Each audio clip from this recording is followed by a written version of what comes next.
ठूस जाती रे देवरानी के ठानिक मारे ये लेके तय कापो किया के बती कोनवान खाती हम देवी कि ना देवी सुन दिन भर हम खटक त हम ही खाओ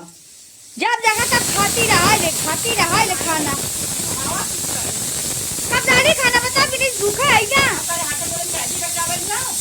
हम तो काम करते रहे तो बनाई ना दे बाती